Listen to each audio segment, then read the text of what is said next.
Assalamualaikum warahmatullahi wabarakatuh. Perkenalkan, saya Rehan Ramadan dengan NIM 122480025. Saya dari Prodi Rekayasa Minyak dan Gas. Selanjutnya saya akan mempresentasikan tugas geomekanika reservoir saya, yaitu tentang mereview jurnal. Dan jurnal yang saya review itu berjudul tentang pemodelan 3D fraktur hidrolik, multistek, dan simulasi geomekanika atau geomekanika dua arah atau simulasi aliran fluida dari sumur horizontal di formasi gas ketat ikan asin, cekungan sedimen Kanada Barat. Selanjutnya yaitu kita akan membahas tentang latar belakang. Pada latar belakang ini, gas non-konvensional tersimpan di area yang luas yang dikenal sebagai akumulasi gas kontinu yang berpusat di cekungan. Meskipun perkiraan angka di seluruh dunia berbeda secara signifikan, konsensus di antara studi yang berkaitan dengan sumber daya gas non-konvensional adalah bahwa volumenya sangat besar. Namun permeabilitas yang rendah pada jenis reservoir ini biasanya menghasilkan faktor pemulihan yang sangat rendah. Pada jurnal menyajikan cara baru yang lebih akurat untuk mensimulasikan rekahan hidrolik bertingkat pada sumur horizontal secara 3 dimensi dengan menggunakan model reservoir porositas tunggal dan ganda.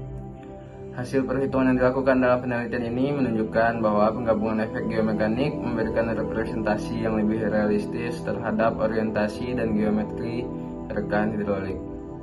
Pengurangan permeabilitas rekahan alami dan hidrolik akibat penipisan tekanan menghasilkan prediksi produksi yang lebih realistis dibandingkan dengan kasus di mana efek geomekanik diabaikan. Selanjutnya terdapat metode penelitian. Metode yang diterapkan dalam pekerjaan ini memperhitungkan variasi permeabilitas reservoir, yaitu matriks dan rekahan, yang disebabkan oleh perubahan tegangan atau regangan pada reservoir dan sekitarnya. Ada 4 pemodelan pada jurnal yang saya review ini. Yang pertama yaitu model reservoir, yang kedua yaitu simulasi geomekanik, yang ketiga yaitu simulasi rekahan hidrolik, dan keempat itu kopling dua arah atau tekanan tegangan. Selanjutnya terdapat hasil dan pembahasan. Yang pertama yaitu tentang geometri rekahan hidrolik dan orientasi. Seperti yang diasumsikan oleh model planar konvensional, rekahan hidrolik tidak simetris. Geometri dan orientasi rekahan serta tegangan horizontal maksimum dan minimum sangat dipengaruhi oleh kondisi tegangan di reservoir, seperti yang ditunjukkan oleh simulasi 3D. Setengah rekahan efektif memiliki panjang 30 hingga 184 meter dan tinggi rekahan 44 hingga 96 meter di 7 tahap rekahan. Yang kedua yaitu permeabilitas dan pengaruh geomekanik. Deformasi batuan sekeliling area drainase yang terjadi secara signifikan mengakibatkan penurunan permeabilitas rekahan alami. Hal ini disebabkan oleh perubahan tekanan pori akibat produksi. Area yang terkena rekahan permeabilitas rata-ratanya meningkat 35 kali lipat dari nilai awal. Perubahan regangan volumetrik menyebabkan penurunan permeabilitas sekitaran sumur. Yang ketiga yaitu pencocokan data produksi. Simulasi dengan kopling dua arah membuktikan kemampuan pencocokan data sejarah produksi yang lebih baik dibandingkan model tanpa kopling. Deplesi reservoir menyebabkan tekanan kepala sumur atau THP yang diukur dengan simulasi memiliki keakuratan tinggi dalam penggambaran penurunan tekanan. Hasil pembahasan selanjutnya yaitu yang keempat, pengaruh kopling dua arah pada prediksi produksi. Simulasi tanpa kopling memperlihatkan prediksi produksi kumulatif yang lebih tinggi sekitar 7% jika dibandingkan dengan simulasi terkopel. Simulasi dengan kopling dua arah menghasilkan prediksi produksi yang lebih realistis, terutama untuk kondisi reservoir dengan stres yang sensitif.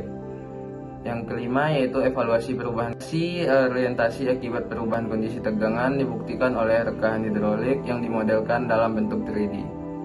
Geometri rekahan dari 7 tahap rekahan dipetakan ulang menggunakan algoritma simulasi 3D, menghasilkan distribusi permeabilitas yang lebih rinci di setiap sel grid.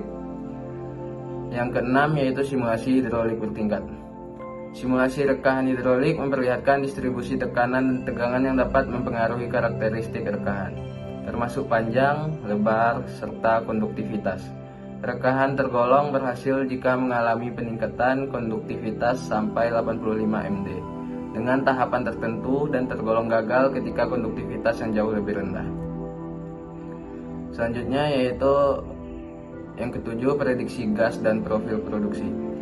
Dari perkiraan model, pengaruh adanya pengurangan permeabilitas mengakibatkan laju produksi gas berkurang seiring waktu. Perbedaan signifikan antara simulasi kopling dan tanpa kopling dalam model geomekanika pada prediksi jangka panjang dapat memperkirakan produksi kumulatif gas. Yang kedelapan yaitu tentang validasi model. Dari hasil simulasi membandingkan antara data tekanan dan produksi lapangan membuktikan bahwa model 3D terkopel menghasilkan representasi yang lebih akurat terhadap perilaku reservoir jika dibandingkan dengan pendekatan konvensional. Slide selanjutnya yaitu terdapat kelebihan dari membaca jurnal ini. Ada dua kelebihan. Yang pertama yaitu pemodelan terkopel dua arah dapat mengoptimasi desain rekan hidrolik dan prediksi produksi yang lebih bagus. Yang kedua, metode ini berguna untuk meningkatkan tingkat pemulihan hidrokarbon dari reservoir gas yang ketat dan dapat diterapkan pada wilayah dengan karakteristik geologi yang sebanding. Pada jurnal ini juga terdapat kekurangan. Ada dua kekurangan yang saya rangkum.